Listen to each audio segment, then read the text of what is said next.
Welcome back to the Cold War, episode 296, just explaining to Ray how to use the Australian phrase, we're not here to fuck spiders, mate, in context. You Exactly. go, we're going to record this or not? I go, well, we're not here to fuck spiders, mate. Which, when are we? But that's not. It, don't worry about it. Yeah. I'm not sure of the genesis of that phrase. I don't want to know, yeah. but hopefully there's photographs. You know what I'm saying? How's your shutdown going, Ray? How's the government shutdown of 2025 treating The you? first one of 2025. I'm good.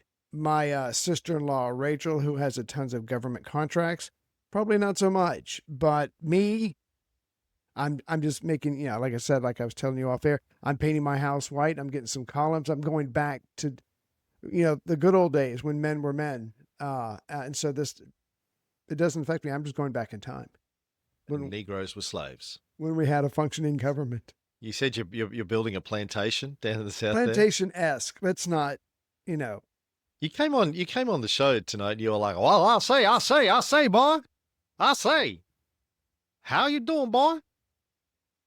And then you claimed you couldn't understand me. And so I had to drop it, but it's fine. That's fine. No, it's fine. Can't be myself. Can't be free to be me. Anyway, what are we talking about tonight? Fidel Castro.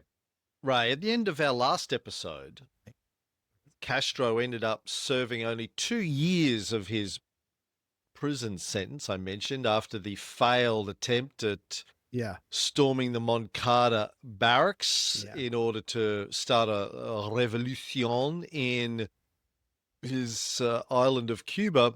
Said that there was a big public campaign demanding reforms when another presidential election took place in November of 1954 with General Batista as the only candidate.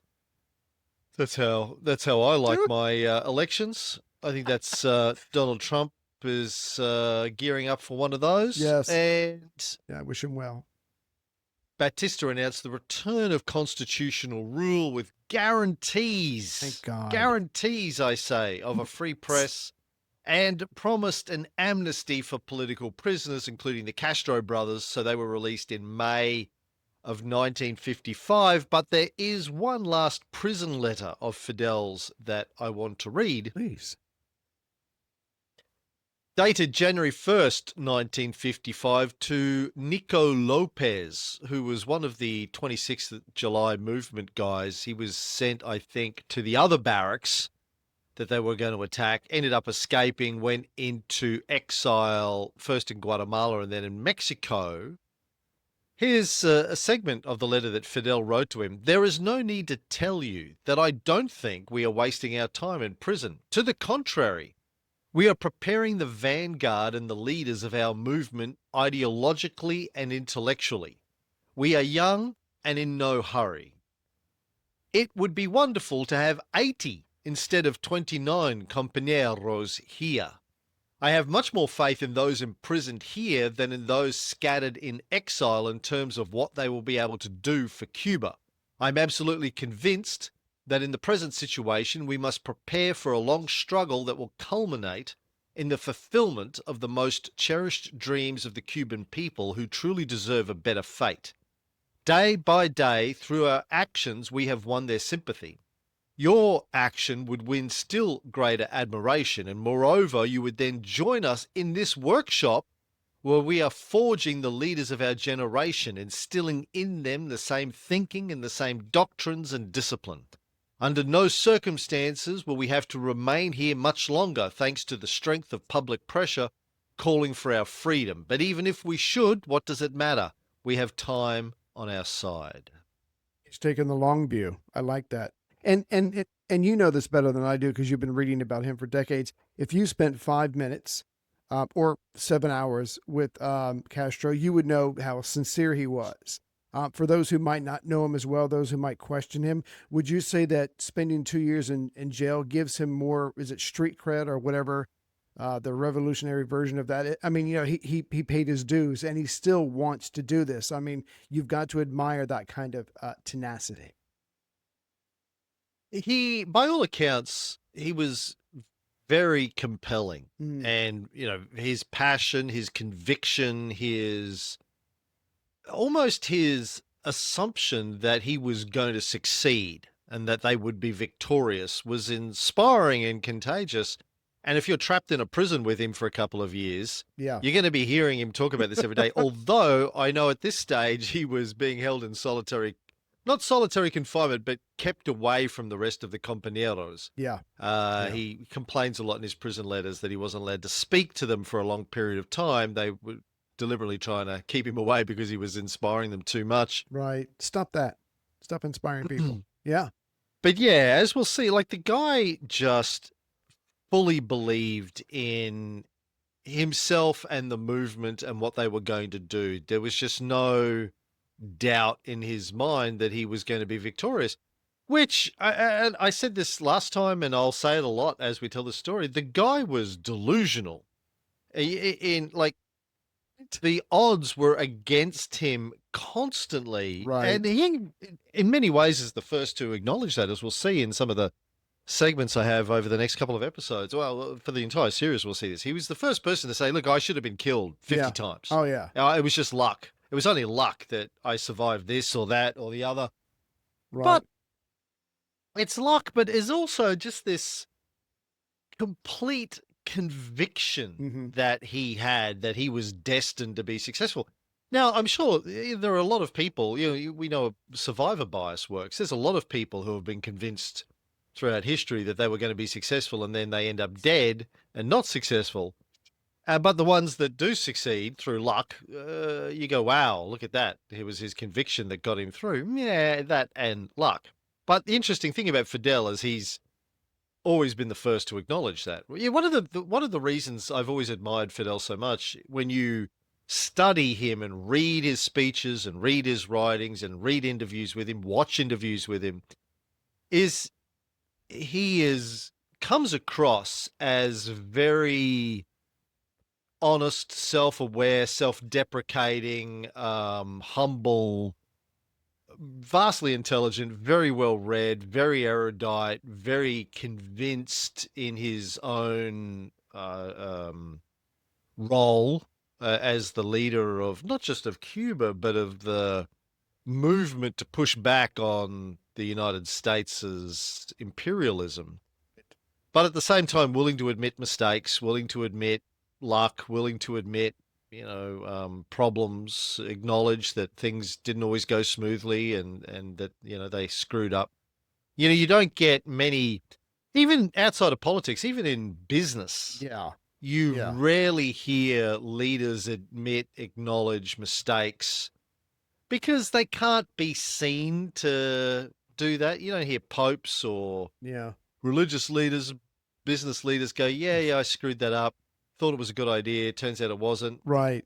But the ones that do get a lot of respect, Exactly. think. Most of them are either psychopaths and will never acknowledge mistakes, or they're too worried about, undermining their authority by acknowledging that. They're more likely to blame other people for things that go wrong or other circumstances and issues. Yeah. Well, just because I'm the leader of a movement, just because I passionately believe in something and I'm willing to dedicate, doesn't somehow then exempt me from mistakes, bad decisions, misreading a situation. Yeah. So if you can do that, the people that work with you and under you are going to go, okay, I can, it's okay if I make a mistake, but you don't want to let that person down, but it's okay to be human. And that is rare and becoming more rare. It's just one more thing to admire about this guy, but I just get the sense from what you said, being around him, you're just like, fuck me. We just might do this. It might take 20 years. It might take, whatever, but I think in some form or fashion, we're going to pull this off. And how is that not inspiring? We might die in the process. Yeah. Either way, it's going to go big or go home, Yeah. Fidel was welcomed after he left prison at Havana Station by Raul Chibas, the brother of dead Eduardo Chibas, the previous leader of the Ortodoxo party who shot himself live on radio. And he may have expected to be welcomed back into the arms of the Ortodoxo party, but they didn't see it that way.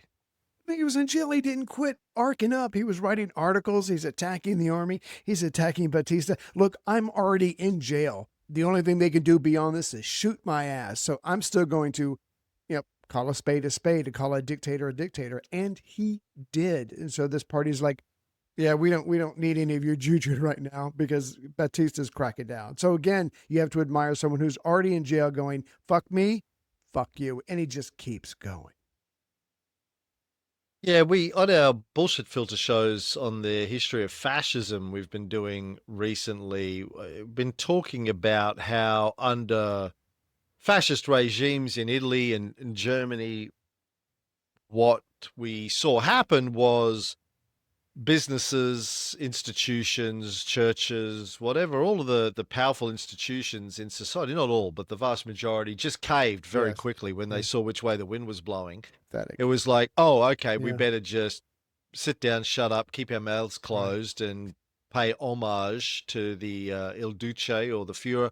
Yeah. Otherwise, it's going to get messy. And this is happening also with the Ortodoxo party after Chibas is gone in Cuba. Right. Batista's promises of more democracy during his 1954 campaign didn't last long. And by the time Castro gets out, he's ready to start cracking down on the so-called freedom of the press. Yeah. The party hierarchy just saw Castro as too much of a troublemaker right then and there.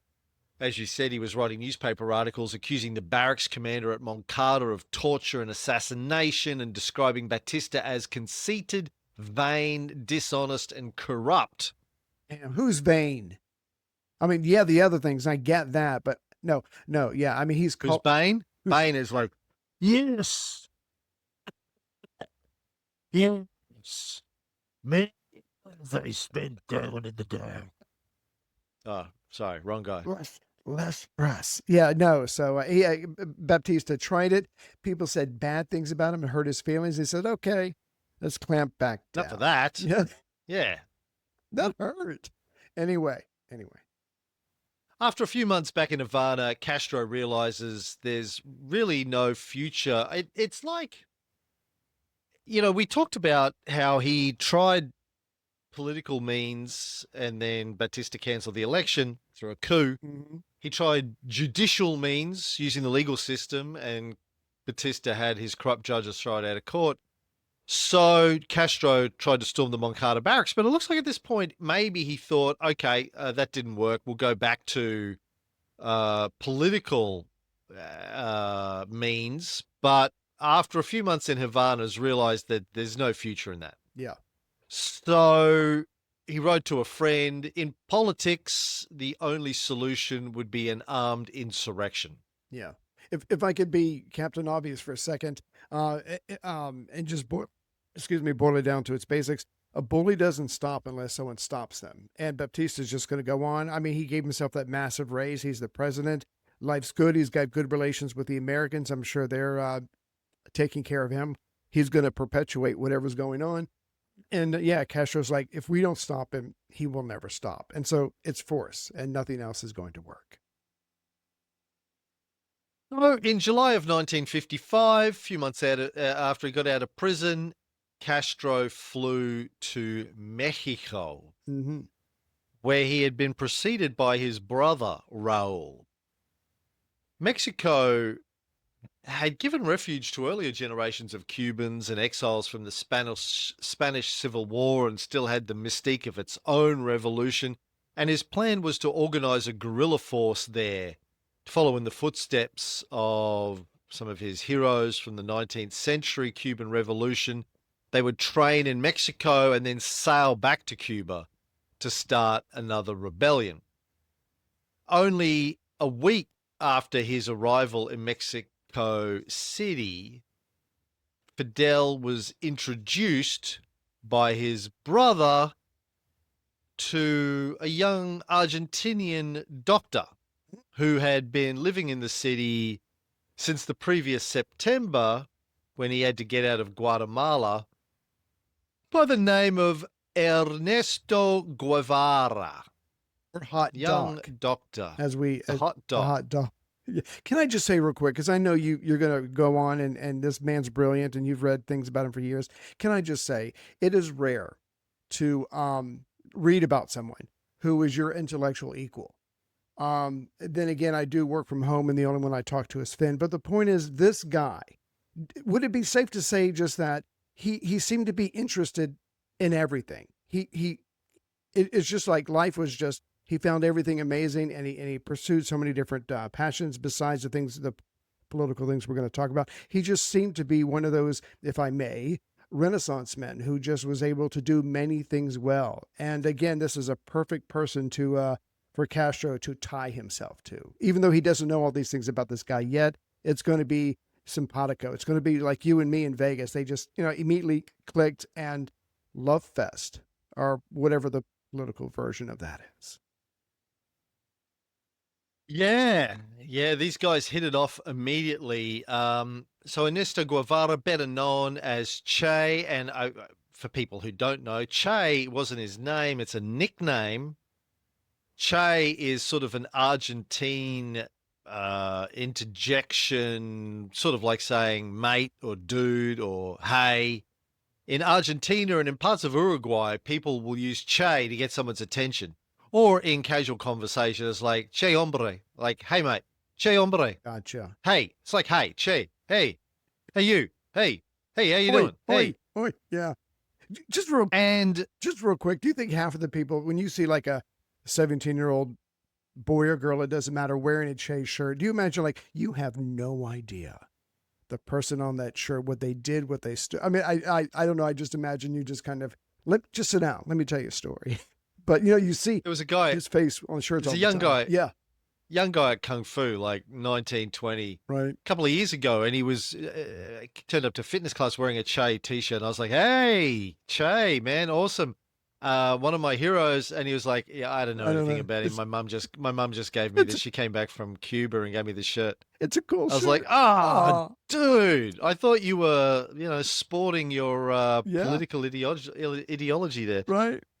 Yeah, they don't. And of course, the crazy thing is the commercialization of Che's image probably goes against everything Che stood for. Exactly. Constant debate about whether Che would approve or not approve of a sort of a cult of personality, because he and Fidel were very much against this whole idea of cult of personality. But then when Che died, he was turned into a martyr and a hero in Cuba. Right. So there are big like murals and stuff of him in Cuba, despite Fidel's hatred of cult of personality, which we'll talk about with respect to Stalin later on. So it's a weird thing, but I'm always supportive of it, because I think if people see the shirt or the poster, the famous photo, and at some point, some of them will go, well, who was this guy? Right. Why is he on T-shirts? Why is he on posters? And they might read about him and then realize, hopefully, if they don't read one of the American books written about him, because there's a lot of books that paint him as the devil incarnate. Yeah. But if you actually read his own writings and his speeches, or go and watch some of his speeches, which are available on YouTube, speeches to the UN, etc., start to realize that this guy was truly an amazing humanitarian. Yes. Anyway, not to say that he wouldn't have you shot if you were on the wrong side of the revolution and you committed atrocities. Yeah. He would happily shoot you. Right. There was a guy years ago, many, many decades ago, I knew a couple of old journalists down in Melbourne, and one guy told me the story how he was foreign correspondent in the early 60s, and he was sent by Rupert Murdoch to Cuba, to Havana, to interview Che Guevara. Oh, wow. And he was in this hotel in Havana, wasn't given an audience with Che, and his telling of the story was he was told just to wait in the hotel room, and if Che consented to an audience, he'd be advised. So then he gets a telephone call, says, be at the front of the hotel at such and such a time. It's like at 10 o'clock at night. Right. A van pulls up. He gets in the van. They put a hood over his Oh, head shit. because they didn't trust Absolutely. foreign journalists, Absolutely. right? Yeah. He gets taken to, which turns out to be like another hotel, and taken into a room. And he says Che is sitting behind a desk, big desk, just Che. And he said he was sat down on the other side of the desk in front of Che, and he claims Che had a revolver lying in the middle of the desk, and he'd spin the revolver, and it would just spin. And every time he spun it, the barrel, it's like spin the bottle, but the barrel would point towards the journalist. He just kept spinning it. It's good. And he said the implication, Right. it's like Always Sunny. You seen the Always Sunny thing? Yeah. It's the implication. The implication was I could shoot you at any time. just if no, I don't just- like you, I could shoot you. Yeah. Yeah. Now, how much of that story is true? How much of it is journalists telling old war stories? I don't know. Right. It's a good story. Oh, but yeah. Anyway, Get your attention. so Che is a nickname, and I'm not exactly sure when he got that, if it was the Cubans or he got it early because he'd been traveling through Latin America. Oh, yeah. But at some point, some other Latin American just gave him the nickname of Che as a joke because he'd say Che all the time. Right. He was called El Che, the Che guy, the guy who says Che all the time. He just become Che Guevara. He just turned 27 and had become friendly with a group of Cuban exiles. I think he had been in Guatemala with them, and they all needed to get out of Guatemala, and they all ended up going to Mexico City. Oh, yes. He'd some of the exiles from the 26th of July movement he had met in Guatemala. They had said that Fidel was getting out and was going to go to Mexico, and he wanted to meet Fidel, so he tagged along with them. Right. There was a dinner where they were celebrating. It was the 26th of July, 1955. They were celebrating the second anniversary of the Moncada attack. Guevara wrote in his diary that night that meeting the Cuban revolutionary was a political occurrence, described Fidel as a young man, intelligent, very sure of himself, and of extraordinary audacity. I think there is mutual sympathy between us. That's an He wrote in understatement. his diary. Understatement of the year. Yeah. Yeah, they had immediate chemistry. Apparently, the first night they met, they just hooked up and spent hours talking to each other. Che was already a Marxist at this stage and had been studying Marxism, studying revolutionary movements, and had spent the previous couple of years riding his motorbike around Latin America after he had studied to become a doctor, Right. to get a better sense of the political situation in Latin America. And also he was working as a doctor in a leper colony. He wanted to get a handle on the oppression of the poor throughout Latin America by the American imperialist governments that were in charge in many parts of Latin America by the late 1950s, mid 1950s. Yeah. Guevara was born in Argentina in 1928. His parents were progressive, middle class, who had lived in various provincial towns because he, from a very early age, had very bad asthma, Right. which continues right through his life with dramatic personal and political consequences, as it turns out. His parents had no particular interest in politics, but he was brought up in Argentina in the 1940s during the nationalist era of General Juan Perón. Mm-hmm. Don't cry for me, Argentina. Right. And his parents were hostile towards Perón's dictatorship. And that was pretty much his entire, exposure to politics as a kid. Right. He'd studied to become a doctor, probably partially because of his own sickness. He was very sick as a child. Right. But just before he graduated from medical school, he and a friend jumped on a motorcycle and rode it through Latin America in the early 1950s. As I said, visited several hospitals and wound up working in a leper colony in the Amazon region as doctors. There's a great film, The Motorcycle Diaries. Have you ever seen that, Ray? No, but when I was doing my research today, when I actually got off Wikipedia, I did see a reference to that. So hopefully that will be my weekend viewing pleasure. I'm looking forward to that because and you're going to talk about this, but just real quick, he's going to take two big trips. but I think it's on the first one where he kind of takes a bicycle, straps an engine to it himself, and makes it into what we might call a moped or a very small motorcycle. So again, this guy was incredible. But yeah, no, I'm looking forward to checking that one out. Yeah, it's really good. The film came out in 2004, Mm, called The Motorcycle Diaries. Stars Gael Garcia Bernal as Che Guevara.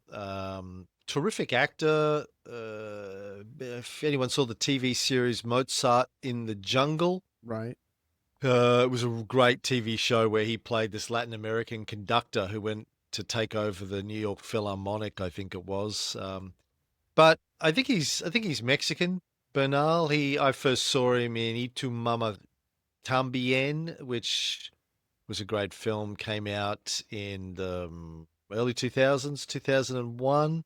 Right. Stars him and Diego Luna, who's a big Hollywood star. They're both sort of pretty big Hollywood stars now. Mm, He was also in Amores Perros. There's an Inarritu film that came out in 2000. Another great Mexican film. right. So yeah, great actor, and it's a good version. There's surprisingly been a couple of good Hollywood films about Che Guevara. If people are interested in watching those, Steven Soderbergh did a 2-part film on Che back in the 2008. You ever seen those? I don't think so. I know the name of the director, but I don't think I've seen those because I like him a lot. Terrific, Right. really good. Honest accounting. Mm-hmm. Having studied the lives of Che and Fidel for my entire adult life, I watched these and went, "Yeah, this is pretty good, man. This gives you a pretty good appreciation."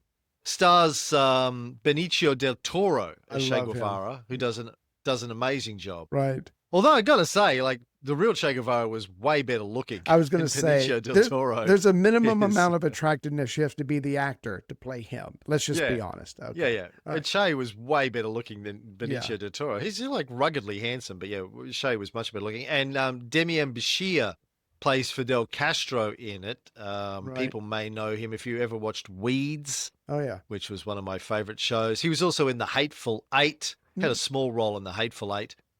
But I always think of him as a drug lord in Weeds that got to have sex with whatever her name is Oh, yeah. in Weeds. Yeah. The main Uh, actress. She's hot. Yeah. Yeah. Mary Louise Parker. There we go. Super hot. Smoking hot. When she did a little bit on the West Wing, I was like, yeah. Oh, yeah. Politics and Yeah. hotness. Yeah. Yeah. Oh, so hot. I'm still trying to get over the words you used in one sentence, the words volunteered and leper colony in Peru. Normally Yeah. that's not that, it's normally the opposite reaction. Oh, there was what? Okay, I'm going to go this way. No offense. Good, Godspeed. Good luck with oh, your arm just fell off. But I'm going to go this way. But again, he Yeah. volunteered. Oh my God. Sorry, go ahead.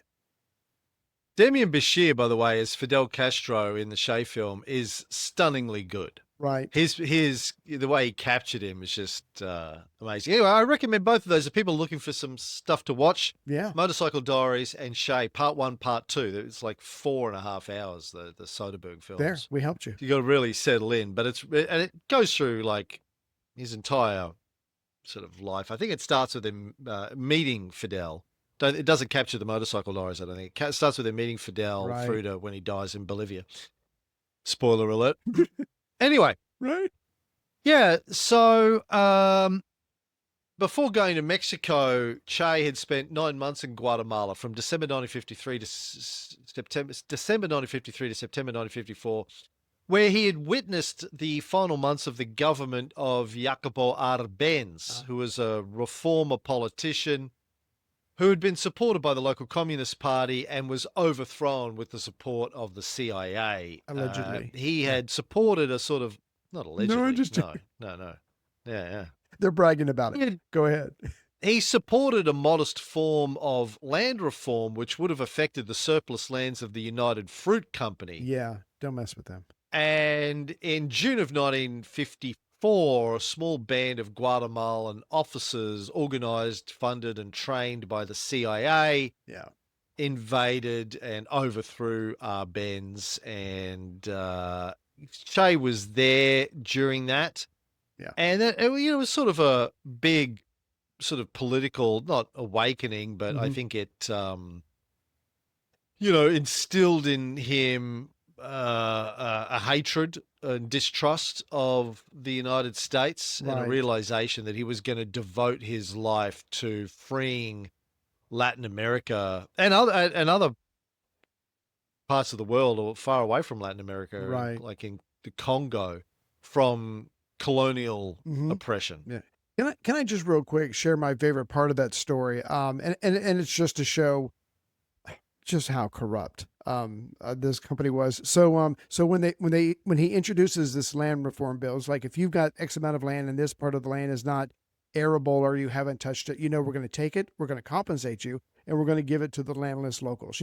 Wonderful stuff. Not unlike Gaius Marius trying to help out other people. But anyway, so what it is by the time they introduce this land reform bill, the country had already taken about 225,000 acres or 91 hectares from the company. They were going to take more.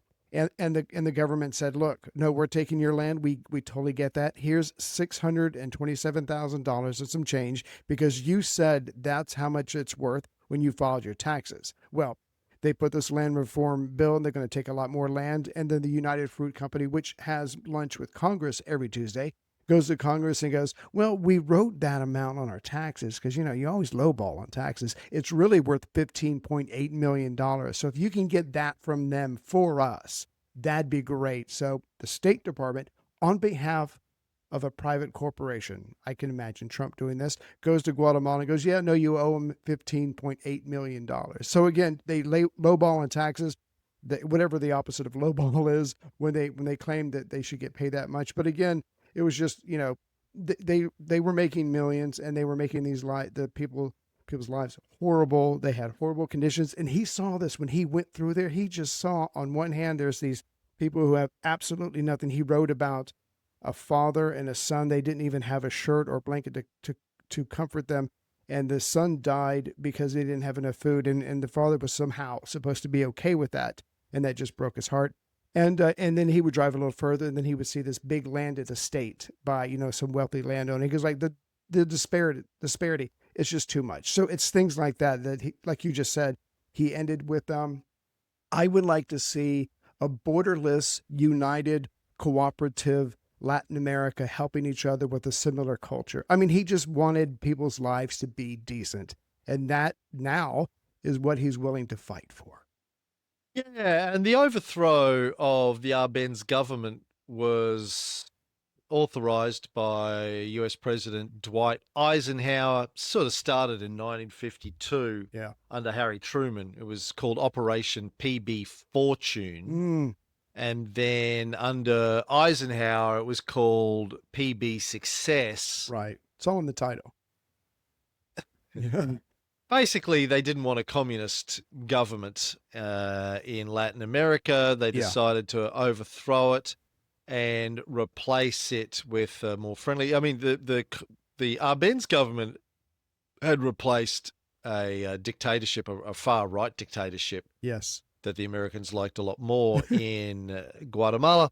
Right. And they decided to overthrow Arbenz and replace it with another one run by a guy called Armas. Mm-hmm.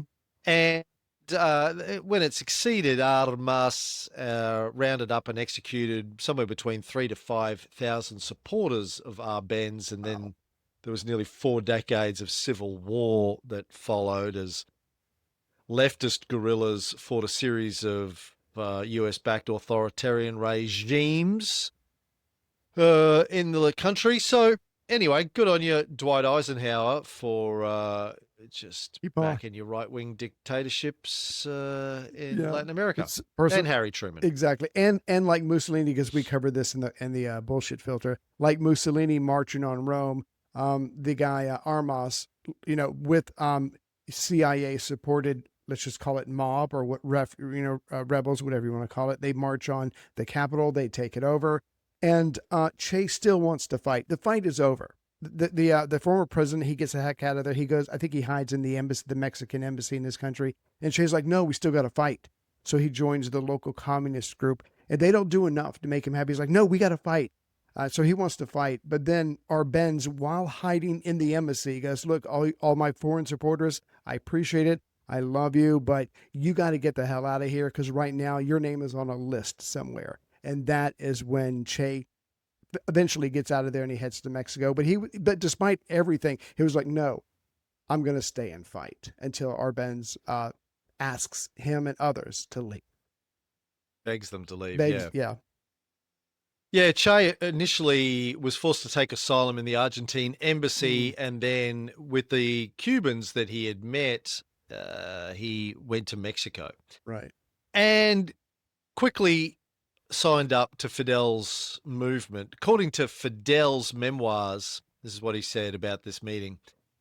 Talking about Che, he said just one thing to me. The only thing I ask is, when the revolution triumphs in Cuba, you not forbid me, for reasons of state, from going to Argentina to make a revolution there.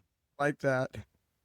Like, I imagine, as we'll see with Che's thing was always about spreading the revolution everywhere. As soon as they were victorious in Cuba, he wanted to go spend his life spreading revolution against imperialism around the world. Right. I just want to spread STDs. But the point is, when they first met, and I'm sure this didn't happen, but when they first met, I could imagine Che going, look, I'm literally a doctor. You got to quit smoking those cigars. And I can picture Castro coolly puffing, going, look, I'm probably not going to live that long in the first place. So don't worry about me. I'm all good, doc. Again, they were going to fight. Fidel smoked just as many cigars as Che did? Fidel. Che smoked just as many as Fidel. Know. Okay, yeah. Okay. So, yeah. Oh yeah. Yeah. Tobacco was a wonderful thing. Anyway. Cigars are good for you. Anyway, I can give you a whole lecture on that too. Which I have one cigar in my humidor left over from my last trip to the US that I brought back. So it was like 2022. Right. Okay, listeners, you know what to do. Which I'm thinking about smoking tonight after my Kung Fu grading pre-assessment. That's right. With a glass of rum that our Bastien Hofje, I hope I pronounced that right, Bastien. We mentioned this on a show the other day, but I think he listens to this show. So thank you to Bastien. Yes.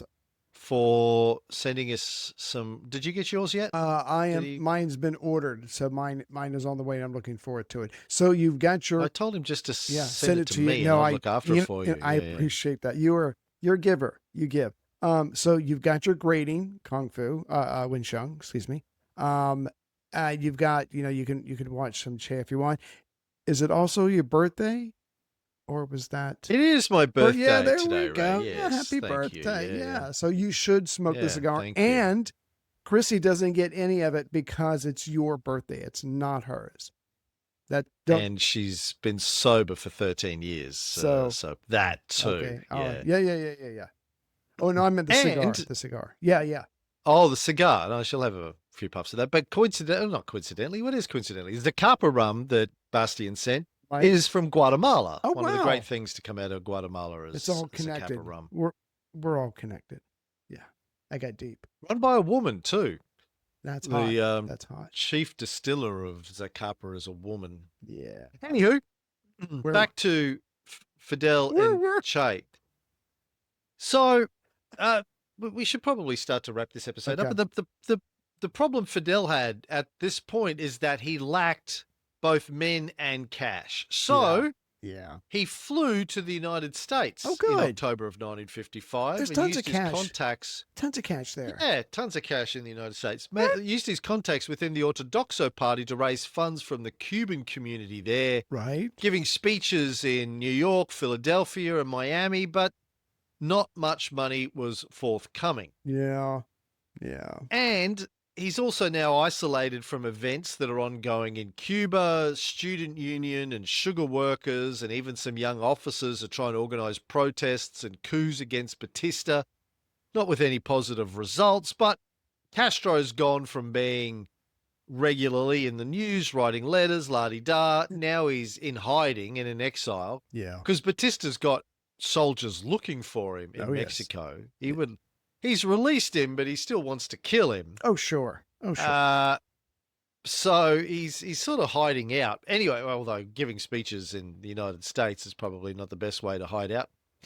But gradually the tide starts to turn and money starts to flow in from places like Venezuela and the United States and even from Cuba itself. And by May of 1956, he had enough money to rent a farm about 20 miles south of Mexico City, where recruits could be secretly assembled and they could train. Yeah, because that's what it comes down to: having the money, having the arms, training your people, getting them up to snuff, because they're going to have to take on Batista's troops. So training is very important. Unfortunately, as they were training in this farm, Right? they got arrested and raided Yeah. by Someone- Mexican federales. someone blabbed. And he goes back to prison. No, I don't think someone blabbed. No? That's not Fidel's version of events, Oh, but okay. we will talk about what happened in the next episode.